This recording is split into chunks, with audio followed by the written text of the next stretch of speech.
Tu es tout le temps fatigué, tu as souvent froid, tes cheveux sont fins et ils tombent, tes ongles sont violets et cassants, c'est pareil pour ta bouche, les extrémités de tes doigts d'ailleurs sont très froids. Tu as un sommeil de mauvaise qualité, tu te réveilles très souvent la nuit, tu n'as pas ou peu de libido et tes règles ont disparu ou alors elles sont irrégulières. Tu as des problèmes de concentration, de mémoire, de motivation et tu es souvent constipé, tu as des ballonnements, des difficultés à aller aux toilettes et d'ailleurs tu n'y vas même pas une fois tous les jours. Si tout ça te parle, c'est sans doute que tu as un métabolisme lent. Mais pas de panique, on est justement là pour voir comment on peut le booster parce que contrairement aux idées reçues, oui, un métabolisme lent peut être tout à fait relancé. Et j'en suis la preuve même puisque d'ailleurs si tu ne me connais pas, moi c'est Flamendra et en fait pendant les 4 dernières années de ma vie, j'ai souffert de ce qu'on appelle les troubles du comportement alimentaire. Donc moi j'ai fait 2 ans d'anorexie puis 2 ans de boulimie et si tu veux j'étais en sous-poids et j'avais vraiment tous les symptômes que je viens de te décrire. J'étais en très mauvaise santé, mon organisme fonctionnait très mal et véritablement je ne me sentais pas bien dans mon corps. Et il y a un peu moins d'1 an, j'ai commencé à reprendre du poids, j'ai commencé à m'intéresser au métabolisme et je l'ai vraiment renversé, j'ai vraiment boosté mon métabolisme. Aujourd'hui je n'ai plus aucun de ces symptômes et donc je vais te partager toutes les astuces que toi aussi tu peux mettre en place pour le booster et retrouver la forme. Mais avant d'aller plus loin, on va déjà définir ce que c'est que le métabolisme quand même. Le métabolisme c'est tout simplement en fait les réactions chimiques qui se produisent dans ton corps et qui te permettent de te maintenir en vie et en santé. Pour schématiser un petit peu, plus ton métabolisme est élevé et plus ton corps fonctionne bien et moins il est élevé, donc plus il est lent et moins ton organisme fonctionne correctement. Et donc plus ton métabolisme est lent et plus tu es susceptible de développer des problèmes de santé. D'où vraiment l'intérêt crucial de comprendre comment ton corps fonctionne et comment justement le métabolisme c'est vraiment la clé déjà pour une bonne santé physique mais aussi mentale. Il faut aussi noter qu'avec l'âge le métabolisme se ralentit, donc ça c'est quelque chose de totalement naturel, mais ne t'inquiète pas, avec les astuces que je vais te donner tu vas vraiment pouvoir l'améliorer. Maintenant que tout ça est dit, je vais te partager les 4 grandes clés pour augmenter ton métabolisme. La première grande clé et pas des moindres, c'est de manger plus. Alors je sais ce que tu vas me dire attends mais manger plus, mais je vais grossir, j'ai pas envie de grossir. Et je te comprends car j'étais comme toi, moi aussi j'étais la nana qui mangeait 1200 calories par jour et je voudrais te dire que 1200 calories ce sont les besoins d'un enfant de 2 ans. Donc tu n'es pas un enfant de 2 ans, tu as besoin de plus de calories en fait. Ton organisme pour bien fonctionner, il a besoin de plus d'énergie que ça. Tu l'auras compris, la cause numéro 1 du métabolisme lent en fait c'est simplement une restriction, c'est qu'en fait tu ne manges pas assez. Très souvent on bannit les glucides et les lipides parce que les lipides ce sont les graisses, donc on se dit le gras ça fait grossir, je l'enlève, et les glucides c'est tout ce qui est pain, céréales, etc. Et ça aussi on a tendance à voir un petit peu partout que ça fait grossir, donc on les diminue et on mange plus que des légumes, des fruits, des trucs hyper légers mais qui en fait ne vont pas apporter assez d'énergie à ton corps. N'oublie pas que les glucides c'est la source d'énergie principale de ton corps, donc si tu ne lui en donnes pas, il ne pourra pas fonctionner correctement. Dis-toi que ton cerveau à lui tout seul il consomme 120 grammes de glucides par jour, donc voilà, déjà si tu fais l'impasse sur les glucides, dis-toi que rien que ton cerveau et même ton système nerveux et tes cellules sanguines qui elles aussi fonctionnent uniquement avec du glucide, tout ça c'est ralenti et tout ça ça ne fonctionne pas bien. Donc assure-toi d'avoir un minimum de glucides dans ton alimentation, c'est vraiment très important. Je t'invite également à augmenter ta part de protéines parce que très souvent on s'en rend pas compte mais on manque de protéines. Donc la protéine tu peux bien entendu en trouver dans les produits animaux, mais si tu es comme moi végétalien, végétalienne, tu peux en trouver dans plein d'autres produits comme par exemple le tofu, le seitan, le tempeh, les légumineuses comme les haricots rouges, les haricots blancs, les lentilles, et même chose pour les lipides, tu en as besoin vraiment pour tout ce qui est hormonal, c'est hyper important pour ta stabilité hormonale, donc ne fais pas l'impasse dessus non plus. Tu peux en trouver dans les avocats, dans les oléagineux et purées d'oléagineux comme beurre d'amande, purée de cacahuètes, beurre de noisette. Tu en as aussi dans les graines, graines de lin, graines de chanvre et les huiles, voilà, huile de chanvre, huile de noix, tout ça. Pour te donner une idée de combien de protéines, combien de lipides et combien de glucides il te faut par jour, il faut déjà que tu comprennes bien que les besoins en termes d'énergie et sont différents selon les individus, selon la taille, selon le sexe, selon plein de facteurs différents. De façon générale, on recommande environ 1 gramme de protéines par kilo de poids de corps. Tu vois, moi par exemple je fais 66 kilos, donc il me faut 66 grammes de protéines par jour. Après voilà, encore une fois, si t'as pas tes 66 grammes pile poil, c'est pas grave. Pour les lipides, c'est exactement la même chose, 1 gramme de lipides par kilo de poids de corps. Donc là encore une fois, il me faut à peu près 66 grammes de lipides. Et pour les glucides, eh bien c'est tout le reste en fait. Mais au-delà de ces chiffres qui sont pas très représentatifs, ce qui est important de te dire si tu as un métabolisme lent aujourd'hui, c'est qu'il faut que tu augmentes ton apport en énergie. Donc moi j'aime pas trop le terme de calories par rapport voilà, à mon passé, mais il faut que tu manges plus et surtout il faut que tu t'enlèves cette idée de je vais grossir, je vais prendre du poids, je vais plus être jolie, etc. Il faut vraiment que tu te concentres sur ta santé avant tout, et là tu vois bien que dans ton corps il y a quelque chose qui ne va pas. Si tu as tous ces symptômes, eh bien c'est un mal-être constant, un mal-être quotidien que moi je t'assure j'ai ressenti, qui m'a fait tellement de mal. Et voilà, chaque moment en fait c'était vraiment de la survie.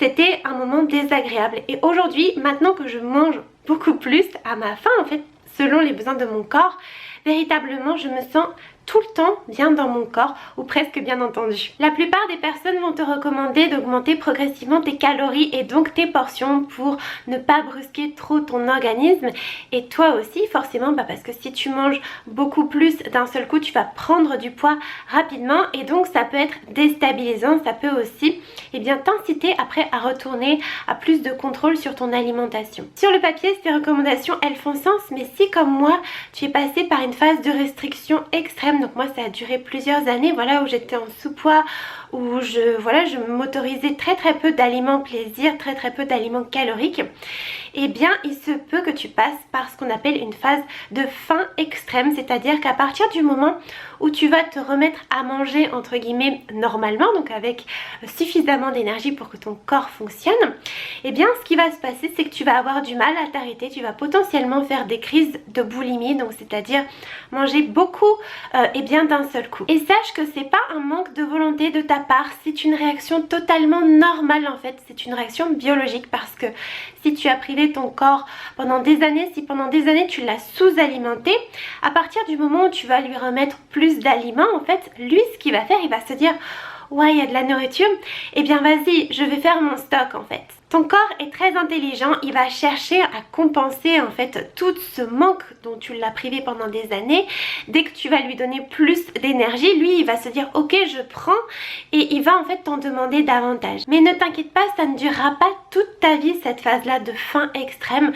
Donc ces moments en fait où tu te dis ben je mange, mais j'ai mangé énormément et je peux encore dévorer des tonnes de nourriture, dis-toi que c'est une phase, parce que justement tu l'as trop malmené et lui il a besoin d'énergie. Au bout d'un moment tout ça va se stabiliser, mais tu dois accepter cette phase en fait de faim extrême. Tu dois accepter aussi de reprendre du poids, de reprendre des formes. Voilà, je tiens à être transparente avec toi parce que souvent je vois rebooster son métabolisme sans prendre de gras, et franchement pour être passée par là c'est dur. Moi il y a une période où justement j'ai pris beaucoup de gras, j'étais un peu skinny fat, je sais pas si tu vois, j'avais beaucoup de graisse sur le ventre parce que justement je mangeais beaucoup d'aliments plaisir industriels. Et il faut pas chercher à t'en priver, il faut pas chercher à te dire que c'est mal, que oh mon dieu tu ne dois pas manger ces aliments là, parce que justement c'est cette privation qui entraîne cette perte de contrôle, qui entraîne que tu en as tout le temps envie. Donc il faut te donner le droit de les manger. Il faut aussi accepter que peut-être tu vas reprendre un peu de poids, un petit peu de gras, mais que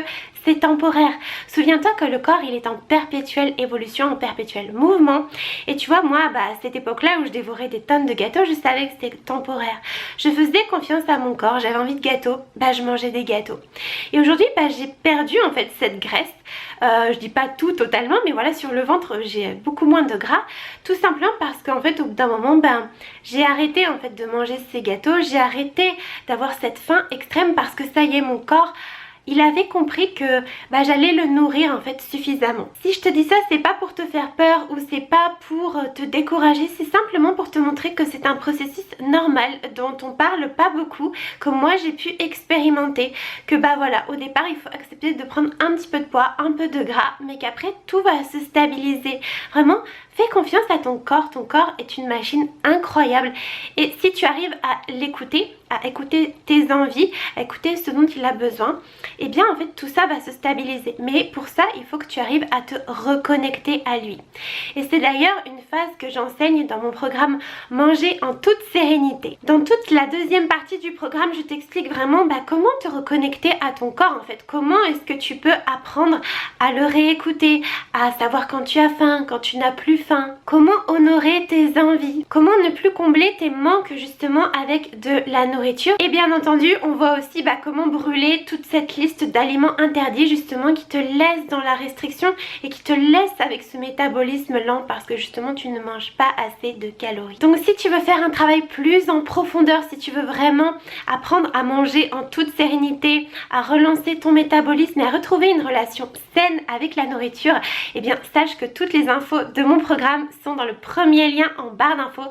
Donc vraiment n'hésite pas à aller jeter un coup d'œil, je pense que ça pourra beaucoup t'aider. La deuxième clé pour un bon métabolisme, ça va être de bouger moins, ou du moins de bouger mieux. Alors qu'est-ce que j'entends par là? J'entends simplement que très souvent en fait quand on a un métabolisme lent, on fait trop de cardio. On passe des heures et des heures à courir ou à faire beaucoup de sport où on bouge parce qu'on a lu que c'était le truc qui brûlait le plus de calories. Et surtout on se dit que si on fait pas de sport, et bien on va grossir et que du coup il faut en faire le plus possible parce que c'est ça qui est bon pour la santé. Et vraiment je tiens à préciser que c'est des idées reçues et même c'est contre-productif. En fait, tout ce qui va être en excès, ça va pas être bon pour ta santé. Tu vois, par exemple, manger trop de légumes, et bien c'est pas bon parce que tu vas voir, si tu manges que des légumes ou trop de légumes, tu vas avoir trop de fibres et tu vas avoir tendance à avoir la diarrhée. Et là en fait le sport c'est pareil. Si t'en fais trop, ça va stresser ton organisme. Donc si tu veux améliorer ton métabolisme, en fait il va simplement falloir privilégier déjà un sport que tu aimes. Ça c'est hyper important. Si tu fais un truc juste pour brûler des calories, t'auras pas envie de le faire, ça va être plus une contrainte qu'autre chose, ça va être une punition. Moi je me souviens que c'était ça, j'allais courir mais j'avais pas trop envie, c'était plus parce que je me disais qu'il fallait que je brûle des calories. Donc déjà essaie de revoir la façon dont tu vois le sport, ça c'est très important, tu dois avoir envie de faire ta séance. Bon, il y aura des jours où tu auras moins envie mais ça c'est normal, mais de façon globale ça doit en fait t'apporter du bien-être. L'idée c'est de privilégier une activité relativement douce, donc pas trop stressante, donc tout ce qui est cardio pendant des heures, des sports avec beaucoup d'impact où tu sautes dans tous les sens pendant des heures, ou même le HIIT, donc c'est le High Intensity Interval Training, tu peux en faire mais vraiment il faut pas en faire beaucoup, tu vois, genre peut-être 15 minutes, allez 2-3 fois par semaine, pas plus si encore. Mais il faut pas en faire des heures et des heures parce que ça va stresser ton corps. Le sport pour booster le métabolisme par excellence, c'est la musculation. Parce qu'il va venir solliciter en fait tes fibres musculaires.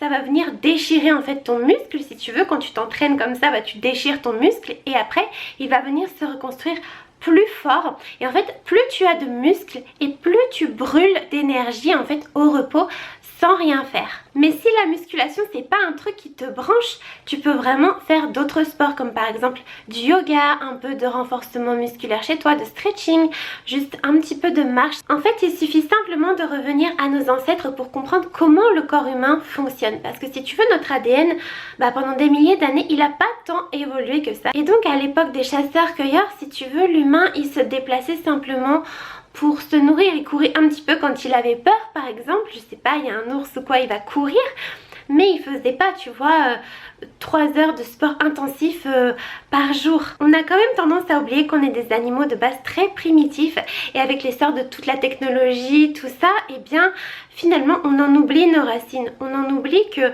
notre corps n'a pas tant évolué et qu'il n'est pas habitué à de telles cadences. L'idée c'est de faire un peu de sport tous les jours mais pas trop. Donc 30 minutes, 40 minutes, c'est bien. Le troisième point que je voudrais aborder avec toi, c'est le stress. C'est souvent un point qui est négligé dans la société actuelle parce qu'on se dit qu'on n'a pas le temps, qu'on doit faire ci, qu'on doit faire ça. Et au final, on se déconnecte de notre corps, on se déconnecte de l'instant présent. Pourtant, c'est essentiel de prendre chaque jour 10 minutes pour soi. Moi, je le fais tous les jours et je peux t'assurer que faire ça, déjà, ça va te libérer l'esprit, ça va te permettre d'apprendre à te connaître et à te reconnecter à ton corps. N'oublie pas que ta santé mentale va aussi influencer impacter ta santé physique, donc c'est-à-dire toutes tes pensées vont avoir des conséquences sur ton corps. Si par exemple tu passes beaucoup de temps à regarder les informations à la télé et que forcément tu vois que des mauvaises nouvelles, eh bien ça va impacter en fait comment tu te sens sans même que tu t'en rendes compte. Toutes ces informations, ça va te stresser, ça va te mettre dans un état d'esprit négatif et ça va t'empêcher justement d'utiliser ton énergie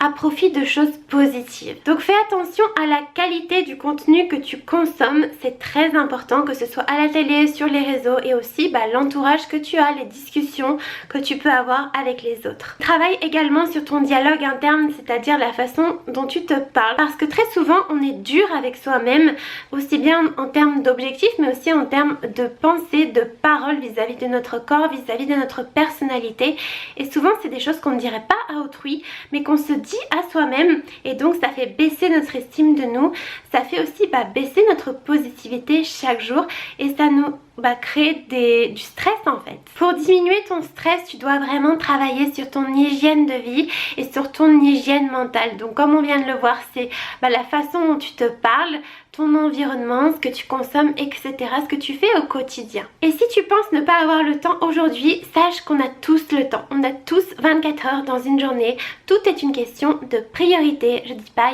pour certaines personnes c'est plus ou moins facile, mais vraiment, je pense que 10 minutes par jour, tu les as. Tu les as forcément. C'est 10 minutes où tu scrolles sur ton téléphone. C'est 10 minutes où tu regardes la télé sans trop comprendre. C'est 10 minutes où tu regardes une série. Et bien à la place, prends ces 10 minutes pour toi, pour te faire du bien. Le quatrième point que je voudrais aborder, c'est le sommeil. Et ça, c'est un point que moi j'ai négligé pendant des années et je pense que beaucoup de personnes le négligent parce qu'encore une fois, on est dans une société qui prône le fait d'aller vite, le fait de se reposer c'est mal, faire une sieste c'est mal, quand tu es fatigué c'est mal, alors que c'est humain en fait. On a besoin de prendre du repos, on peut pas être tout le temps au top, on peut pas être tout le temps à 100 à l'heure, et comme je l'ai dit tout à l'heure par rapport à nos ancêtres, c'était pas leur cadence de vie. Donc voilà, prendre le temps de te reposer, prendre le temps de t'écouter. Si aujourd'hui tu avais prévu de faire du sport mais que tu ne t'en sens pas capable, repose-toi. C'est ok. Et ça va même te faire plus de bien que si tu te forces, en fait si tu vas contre ton corps et que tu le pousses à faire du sport, ça va le stresser davantage et on a vu tout à l'heure que le stress était absolument pas bon. Et bien voilà, ça va avoir en fait un impact négatif alors que toi tu te dis faire du sport, il faut que j'en fasse, sinon je vais culpabiliser, sinon c'est pas bien, sinon je vais grossir. Mais en fait non.